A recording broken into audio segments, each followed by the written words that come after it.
Hoy es martes 24 de agosto y vamos a continuar adelante con nuestro resumen de la Segunda Guerra Mundial, apretado, difícil, porque mucha información, pero quiero que algunas cosas las tengamos como más claras para poder entender un poco también lo que pasó con la Shoah.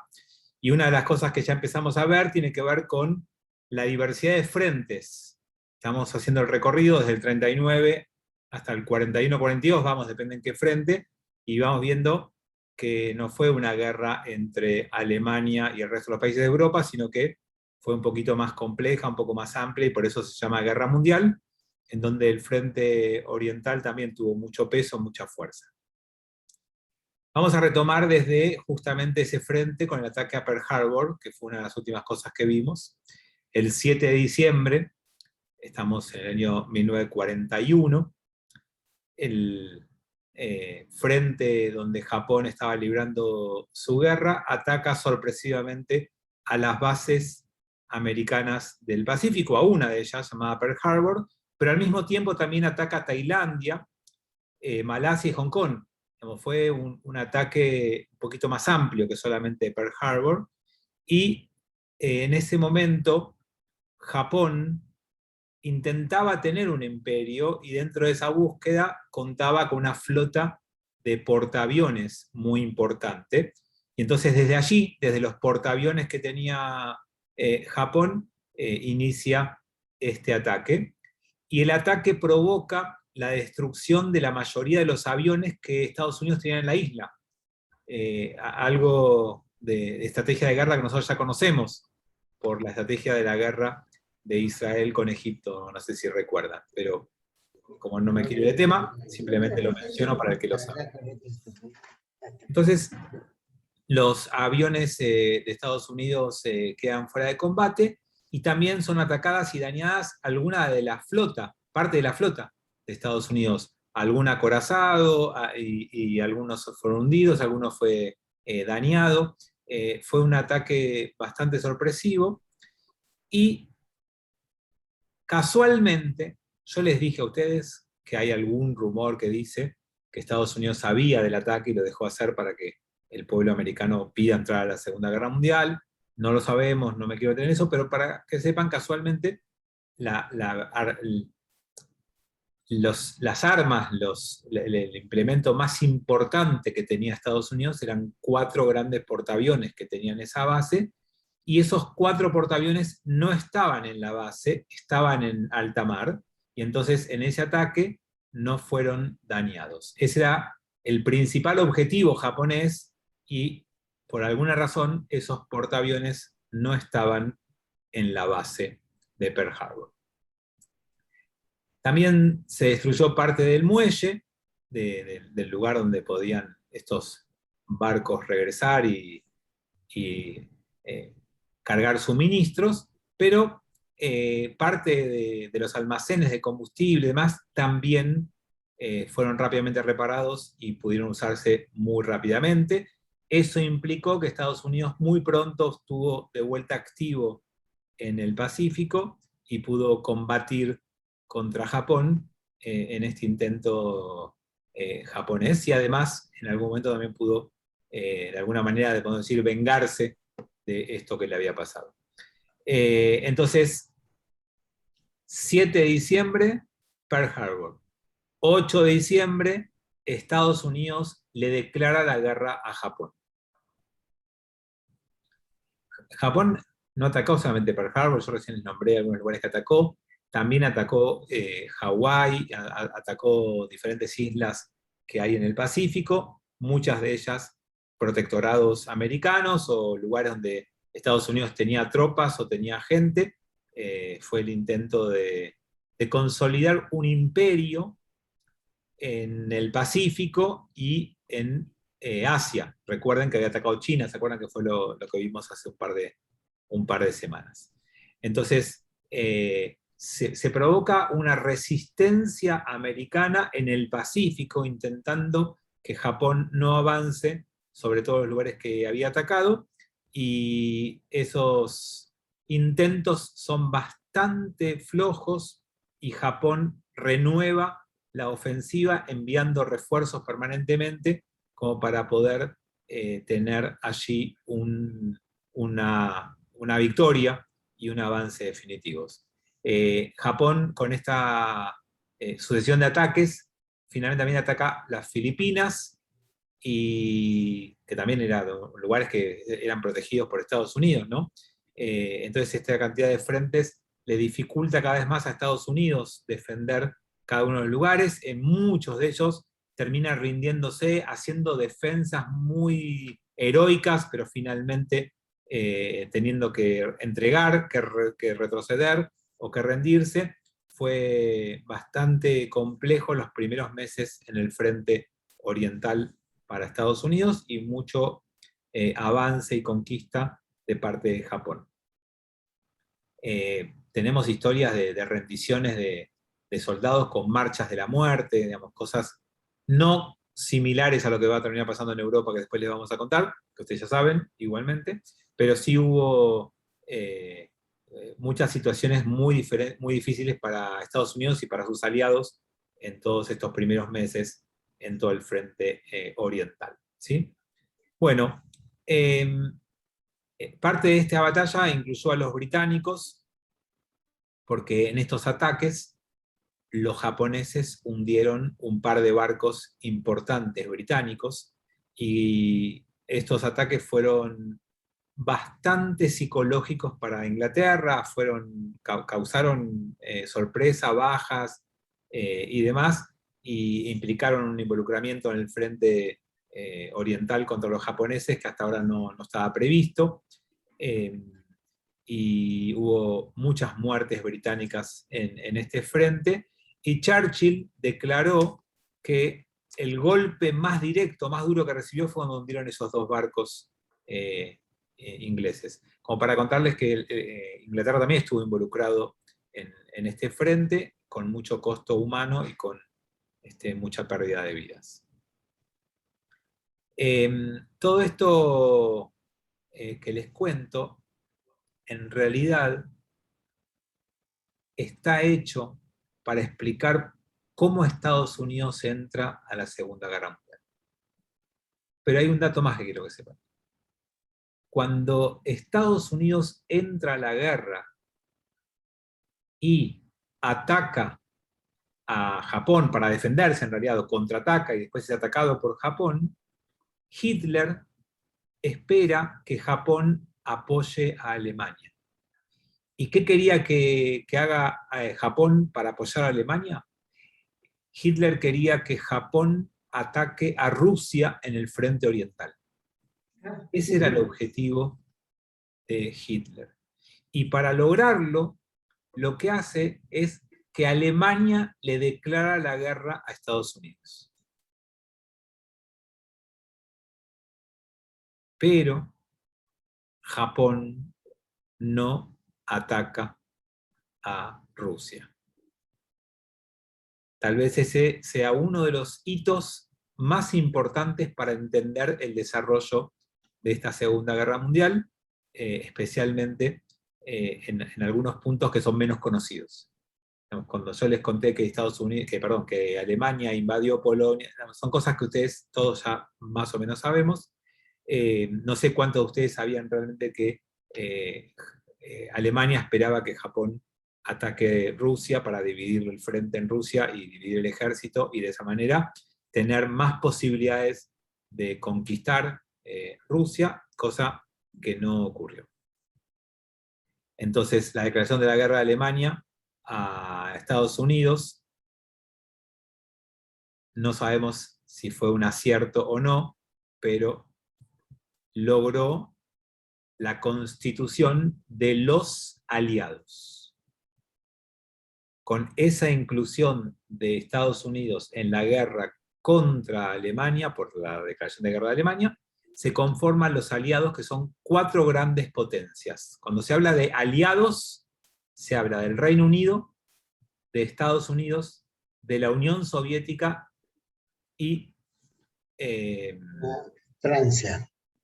Sí, pero primero hay que nombrar a China, que era parte de este grupo porque se sentían atacados por el otro lado, ¿no?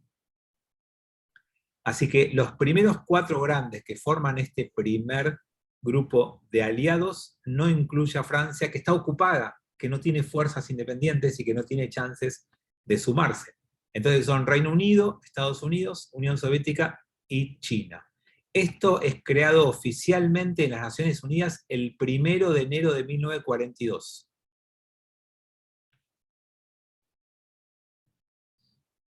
Y ahí pegadito se forma un grupo para pelear en el Pacífico que está integrado por Estados Unidos, por el Reino Unido, por Gran Bretaña, por el Comando Neerlandés, o a Holanda habitualmente le decimos, y Australia.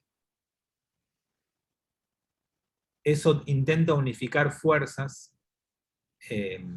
porque estaban, digamos, Holanda tenía tierras en India, tenía allí una base naval y por eso se une a Inglaterra o Gran Bretaña, a Estados Unidos y Australia para luchar en esa batalla, que tiene varios meses de duración, con batallas muy cruentas y con muchos detalles que no vamos a entrar, pero sí para que sepan que hubo un frente común que implicó esa zona. Al poco tiempo, Estados Unidos, para ver si puede ampliar el frente de batalla y desviar parte del interés japonés, lo que hace es incursiones aéreas en Tokio. Esto es como el presagio del final de la Segunda Guerra Mundial que ustedes conocen. Esto empieza en el 42, en abril del 42, con las primeras incursiones aéreas de Estados Unidos sobre Tokio. Y eso implicó un golpe muy duro para Japón y un cambio de prioridades muy importante, un desvío de recursos y demás, lo que implicó un golpe psicológico a favor de Estados Unidos, aunque no mucho más que eso.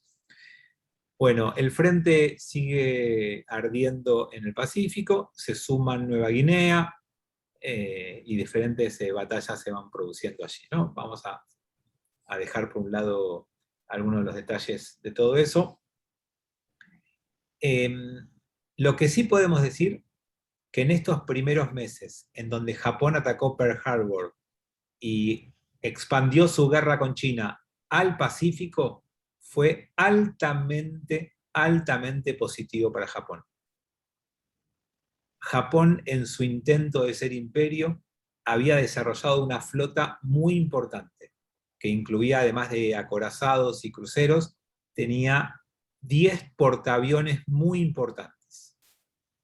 Y con ellos había logrado grandes victorias, hundiendo muchos barcos de la flota, tanto británica como americana. Entonces, primera etapa de esta guerra le trajo muchas victorias a Japón.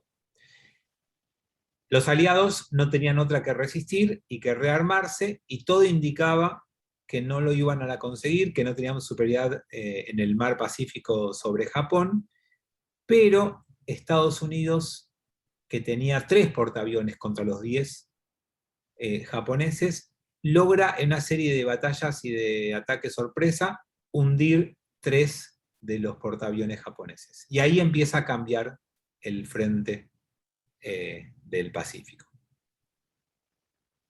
Ustedes saben que hay algo muy clave, y es que Estados Unidos podía seguir produciendo barcos. Japón, como tenía el frente también con China y tenía tanto involucramiento en la guerra, no estaba en condiciones de reemplazar lo que era hundido. Entonces Estados Unidos tiene algunos ataques exitosos, refuerza sus portaaviones, su flota, hundiendo, yo les dije 3, creo que fueron 4, pero no cambia mucho, son números que no... portaaviones japoneses, y ahí empieza a resurgir en parte victorias de Estados Unidos, que van a empezar a marcar un punto de inflexión en la guerra del Pacífico, que es lo único que importa. O sea, comienza en diciembre, varios meses de éxitos japoneses, punto de inflexión y cambio de perspectiva a partir de mitad de año, ¿sí? Del 42.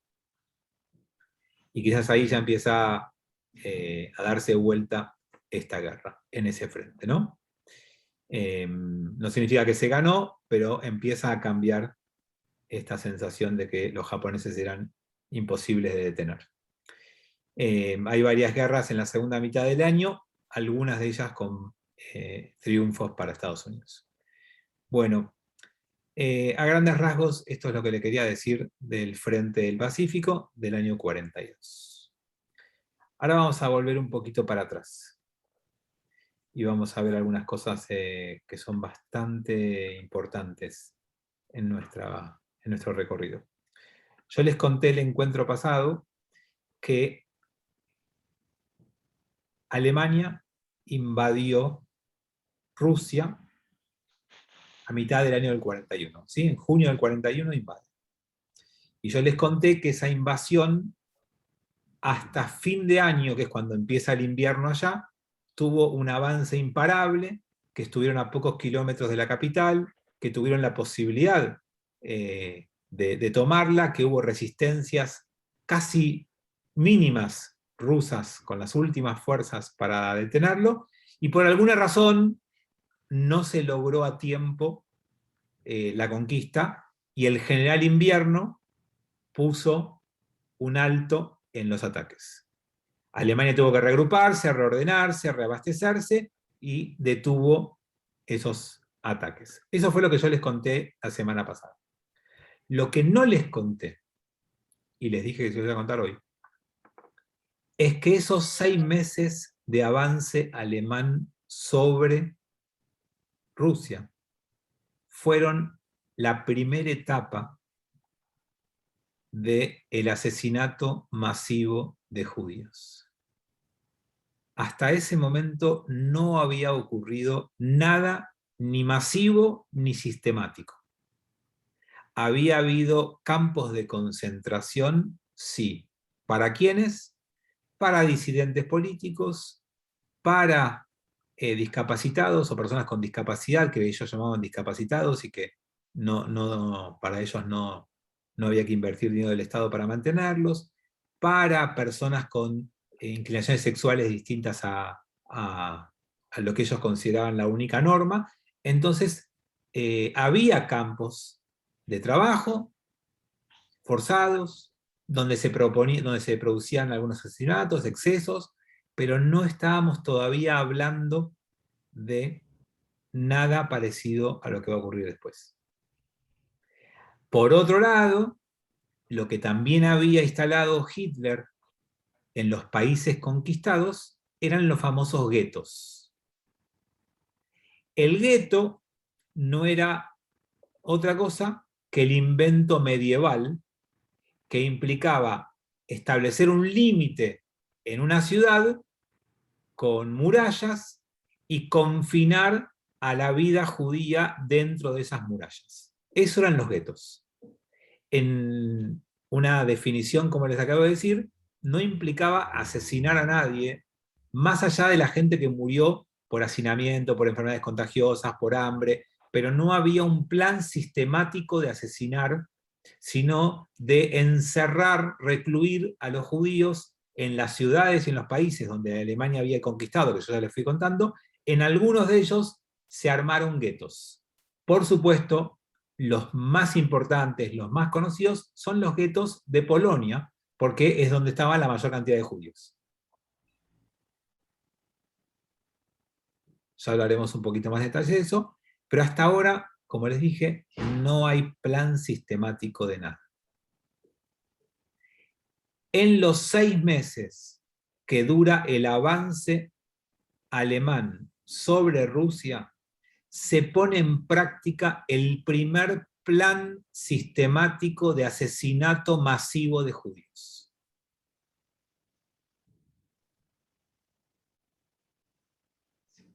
Yo tengo que tener mucho cuidado con las palabras que usamos en estos casos.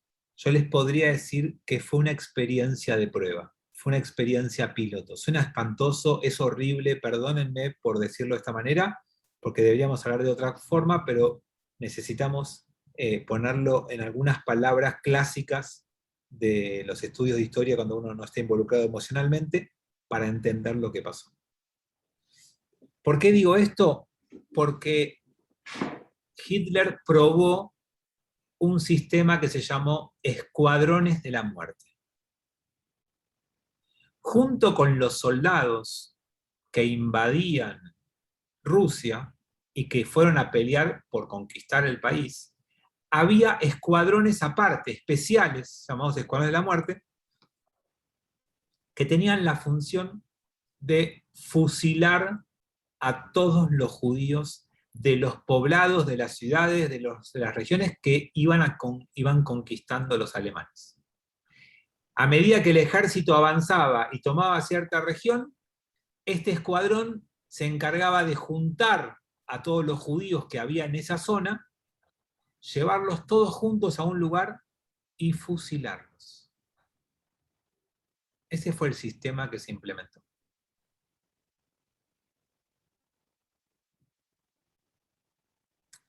Lo que les tengo que decir ahora es espantoso, pero es la manera de que podemos entender un poco lo que ocurrió. Después de 6 meses de probar este sistema, decidieron cancelarlo. No por arrepentimiento ni nada por el estilo, ni remordimiento, sino porque no era eficiente. En términos alemanes, de buscar la eficiencia en cada una de las cosas que emprendían, buscaron la eficiencia a la hora del asesinato masivo. Y si bien todavía no estaba la decisión tomada, hicieron esta experiencia y decidieron que no lo iban a seguir implementando. ¿Por qué? Primero porque era muy costoso. Las balas, las municiones en una guerra son consideradas esenciales y no podían distraer ni desperdiciar municiones, porque implicaba hacer grandes pozos y después tener que enterrar a esa gente, por más que eran tumbas compartidas. Todos los asesinatos fueron arrojados en pozos gigantes, no en tumbas individuales. Pero pasaron 2 cosas que son las que más hicieron retroceder con la decisión. La primera es que era algo que los soldados dejaron de tolerar, no podían tolerarlo, porque ver cómo asesinaban a chicos, a mujeres, a hombres, totalmente indefensos, totalmente sin ninguna resistencia, no peleaban, eran personas que estaban viviendo en esas zonas y no eran parte del ejército, no ofrecían resistencia, porque tampoco podían ofrecer resistencia, no tenían cómo enfrentarlos, y el espectáculo de ver a la gente muerta, asesinada, de esa manera, a los soldados les empezó a traer tanto pesadillas como vómitos, como baja de la moral y como ganas de retirarse o de rendirse. Eso hizo, como primera medida, que fuera desalentado. Pero la segunda cosa que pasó, que es todavía más trágica de pensar de esa manera, es que lo otro que es escaso y que es importante en las guerras es la ropa. La gente no tiene ropa para cambiarse. Y lo que descubrieron es que los soldados, cuando ametrallaban a la gente así, en forma tan salvaje, se manchaban la ropa y las botas de sangre. Y después tenían la sangre y el olor en su cuerpo durante muchos días. Cosa que tampoco les jugaba a favor de la guerra. Por lo tanto, por esas razones que les acabo de dar, que son todas imposibles de entender desde un punto de vista moral y ético, luego de estos primeros meses de aplicarse ese sistema, se detuvo y se hizo una gran reunión para resolver y decidir cómo seguir con el tema de los judíos. Aníbal, creo que habías levantado la mano, ¿puede ser? Hay una filmación que fueron, cuando estaban haciendo estas prácticas, por llamarlo de alguna manera, lo invitaron a Himmler, que era el jefe de las SS, a presenciar una ejecución masiva, y Himmler estaba parado al borde de uno de estos pozos, y cuando ejecutaron a a un grupo de personas, una de las víctimas manchó la ropa de Himmler en el momento en que lo mataban. Lo manchó con parte de su seso, de su cabeza. Y Himmler, cuando vio el uniforme manchado con el cerebro de otra persona, vomitó. Se descompuso. O sea, él mismo no lo pudo aguantar. O sea, más allá de que era un asesino, un criminal, todo lo que uno quiera, ni él mismo pudo tolerar lo que estaban haciendo. ¿Sí? Porque lo tocó a él un pedazo digamos, del cuerpo de una persona que habían asesinado. Bueno, gracias por sumar esto, Aníbal, y dar un detalle más, un ejemplo más de esto que estaba describiendo. Con todas estas decisiones, con todas estas conclusiones, perdón, se detuvo este sistema y se convocó a la conferencia de Wannsee, o Wannsee, que es lo que les voy a contar ahora, pero antes tengo un par de chats. Eva dice, aquí decís que Rusia estaba con los aliados y Alemania había invadido Rusia. Por eso los aliados eran Estados Unidos, Inglaterra, China y Rusia, porque Rusia había sido invadida en junio por Alemania, y esto que les acabo de contar es de el 1 de enero de 1942. Así que sí, Rusia estaba con los aliados, no con el eje, sino con los aliados. Y Tomás o Irene, supongo que se decía Tomás, pone que había más países, sí, pero lo que les acabo de decir es una declaración oficial de las Naciones Unidas del 42. Después se van a sumar más países a estos 4 grandes que implicaban los aliados en contra de Alemania y de Japón. Bueno, y Betina puso exactamente lo mismo que veníamos hablando, tal cual lo que veníamos contando. Bien.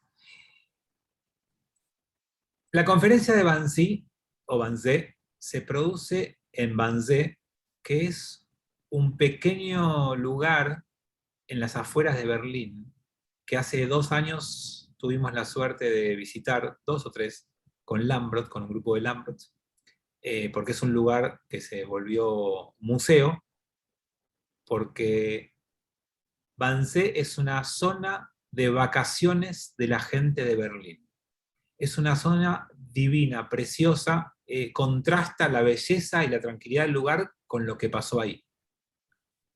Es un lugar muy top, muy exclusivo, de muy costoso acceso, y llegamos al lugar, y el lugar donde se reunieron, lo que les voy a contar ahora, es hoy un museo, porque allí tuvo un encuentro Hitler con la plana mayor del nazismo.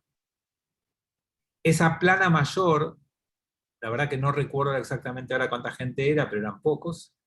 La gran mayoría de la gente que asistió a ese encuentro eran PhD, eran doctores de universidades europeas, gente culta y formada académicamente, conduciendo los destinos de esta potencia asesina, y toman en ese momento la decisión llamada la solución final. Hasta enero del 42 no había noción de solución final. La solución final solo aparece en 1942, en enero, en esta conferencia. Si estaba o no en la cabeza de Hitler antes, nunca lo sabremos. Pero sí hay algo que podemos saber, y es que hasta ese momento Alemania expulsó o favoreció o permitió la salida de los judíos de algunos lugares. Si vos tenés como plan juntar a todos los judíos para eliminarlos, no vas a permitir que se vayan. Una vez que los tenés adentro, los guardás en guetos, como hicieron en Polonia, sin permitir su salida. Como hay muchos casos de judíos que salieron, tanto de Alemania como de otros países, es que se considera que esa decisión no estaba tomada y quizás ni siquiera estaba pensada. Entonces, primer conclusión de la conferencia de Wannsee, se toma la decisión de la solución final. Segundo, es que después de las pruebas que se hicieron, se decide un sistema de asesinato económico y eficiente. Además de los batallones de la muerte, de los fusilamientos, habían probado otro sistema más. Era subir a los judíos en camiones, desviar el caño de escape, los gases que emite el camión, hacia el interior de la carga, y de esa manera, en recorridos cortos de camiones, lograr el objetivo de eliminar, de asesinar masivamente a los judíos. También se descubrió que era un sistema lento y un sistema caro, por lo tanto diseñaron y presentaron para ese día la propuesta que ellos consideraron la más eficiente, que es construir fábricas de la muerte. Ese fue el concepto. Y una fábrica de la muerte es un campo de concentración, que no es ni un campo de prisioneros, ni es un gueto. Es una fábrica con una línea de montaje, con un sistema de recepción de insumos, con un procesamiento y con un descarte de lo necesario. Es tremendo tener que decirles esto, me pone mal tener que hablar en esos términos, pero son los términos con los cuales ellos diagramaron y pensaron esto. Entonces, toda fábrica de la muerte tiene que estar construida en algún punto donde puedan recibir los insumos fácilmente. Todo campo de concentración está cerca a una estación de tren. Ese es el primer requisito. Porque el sistema de transporte más masivo y económico que Europa tenía en ese momento eran las vías del ferrocarril. Por lo tanto, muchos de los campos de concentración son llamados con el nombre de la estación de tren más cercana en el cual fueron construidos estas fábricas de la muerte.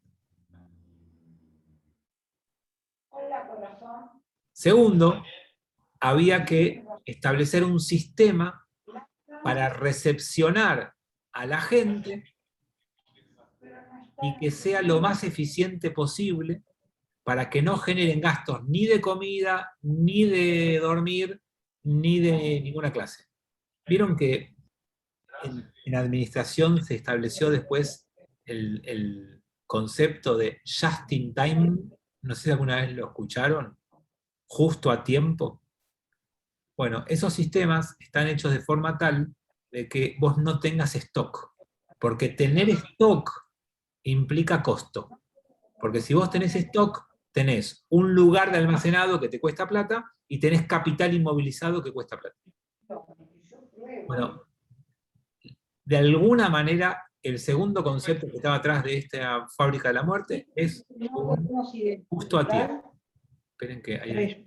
No sé cómo hacer para bajar el volumen. Ya la encontré.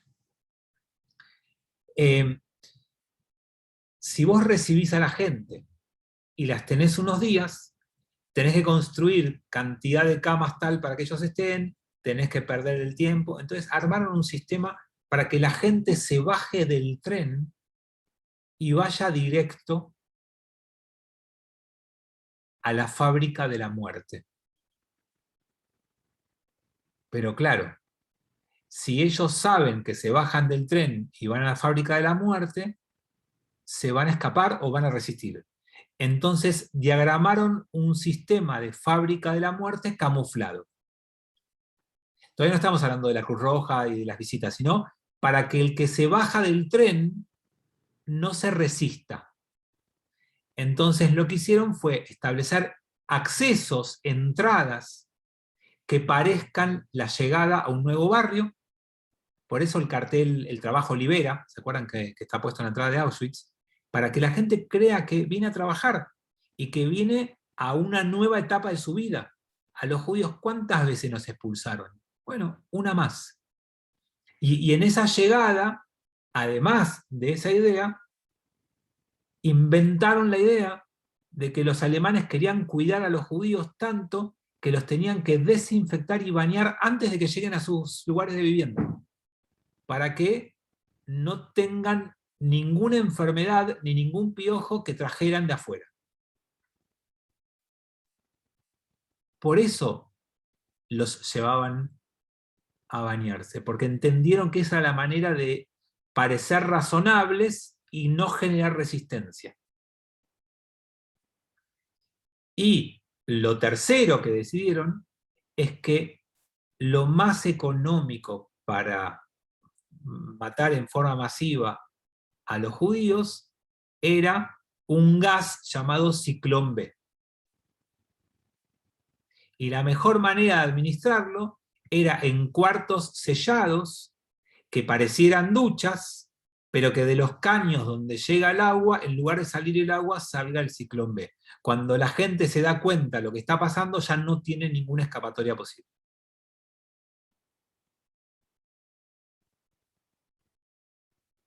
No puedo creer todavía que sigo diciendo estas cosas, porque es tremendo.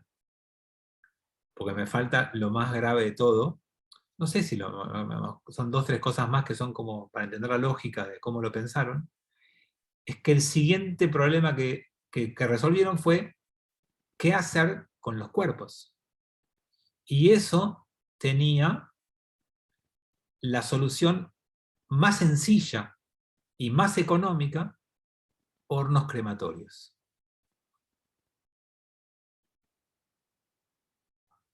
El problema del horno crematorio es que delataba lo que estaba ocurriendo allí, porque todo el resto era más disimulable para los otros, para los que no eran parte de todo esto.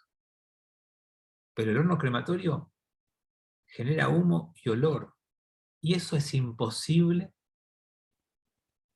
de que los vecinos, de que las personas de las ciudades no se dieran cuenta de lo que estaba pasando.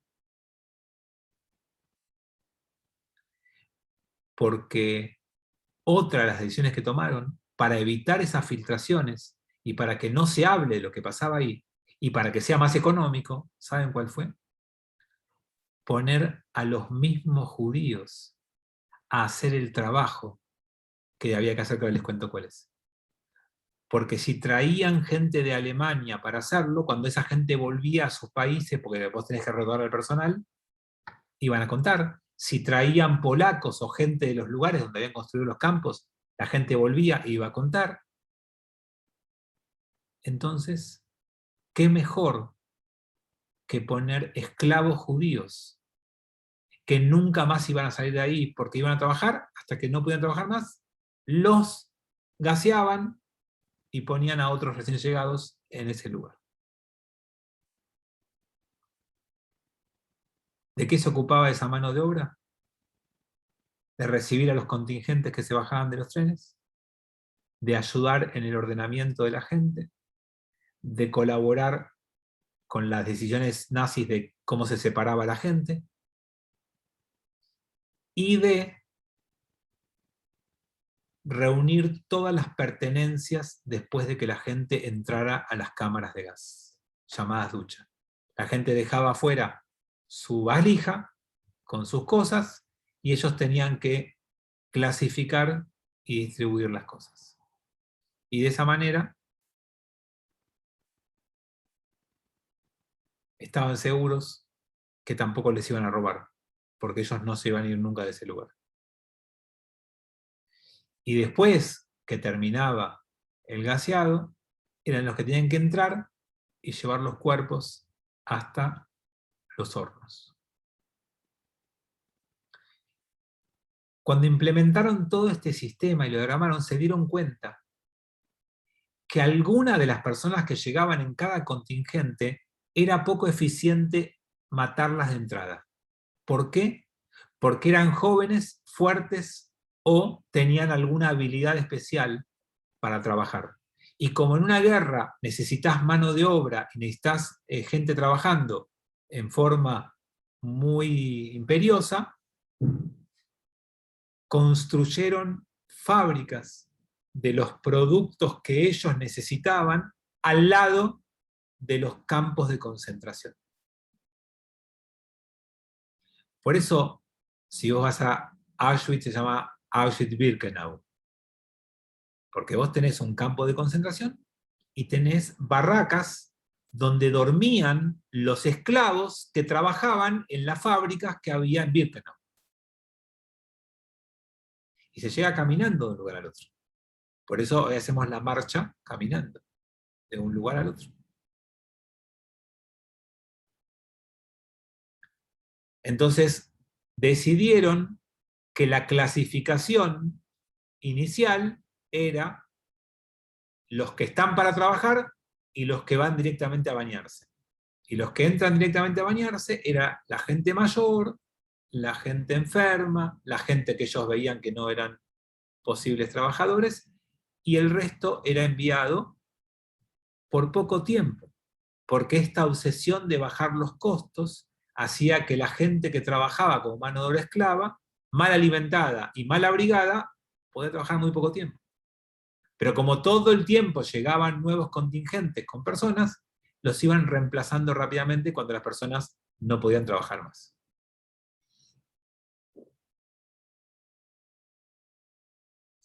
Y uno dice, ¿tanto pensamiento para esto? ¿Tanta planificación para esto? Porque además lo hicieron mal. Porque si vos pensás que a alguien le enseñaste un trabajo, es más eficiente darle un poquito mejor de comida y abrigarlo un poquito mejor y que trabaje más tiempo y que trabaje con más energía. Imagínense la fuerza que tenían para trabajar la gente que no estaba alimentada en pleno invierno y no estaba abrigada. No podía trabajar eficientemente tampoco. Pero tanta planificación y tanta eficiencia estaba obnubilada y hay cosas que no podía ver. O el odio al judío era mucho más grande que la búsqueda de eficiencia en algunas cosas.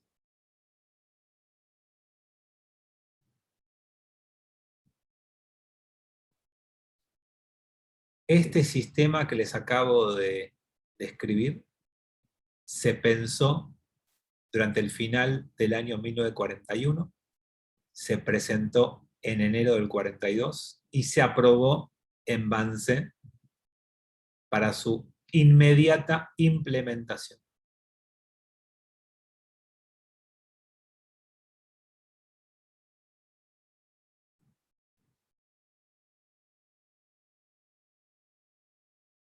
Mientras todo esto ocurría, la guerra siguió adelante en todos los frentes que les conté recién y que les voy a seguir contando a partir de la semana que viene, sin ningún cambio. Nada de esto alteró el transcurso de la Segunda Guerra Mundial. Nada.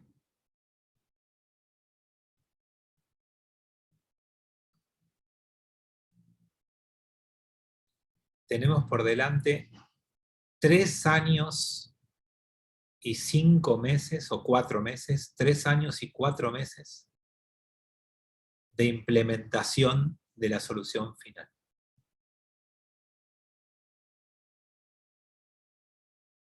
Por eso tenemos que lamentar 6 millones de judíos víctimas de este sistema.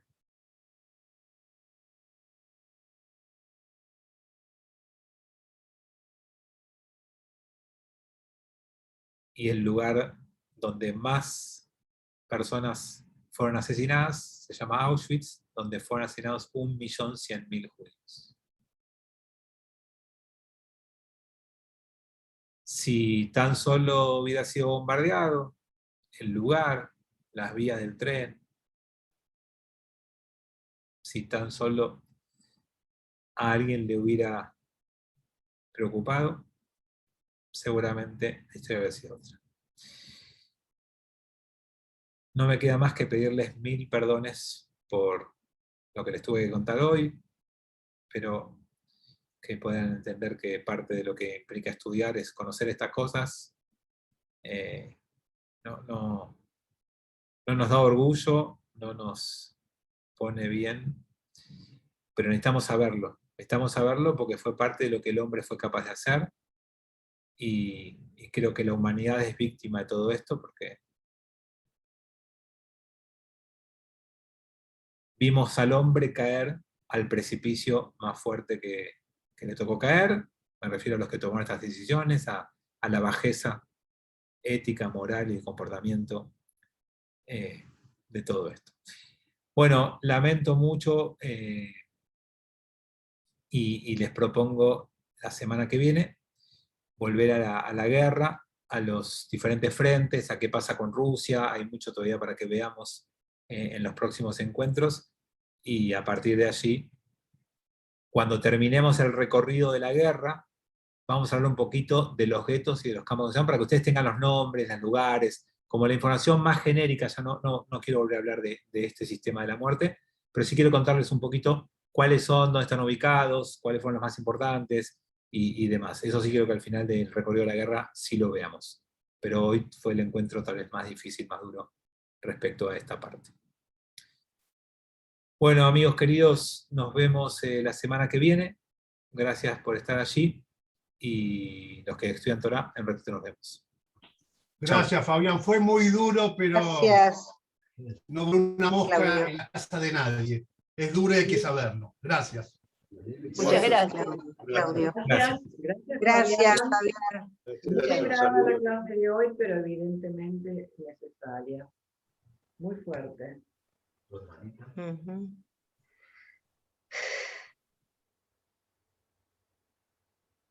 Aquí varias gente mayor. Tremendo. Creo que es la clase más dura que tuvimos. Pero yo siempre- Bravísima, a mí me dejó dolor de cabeza.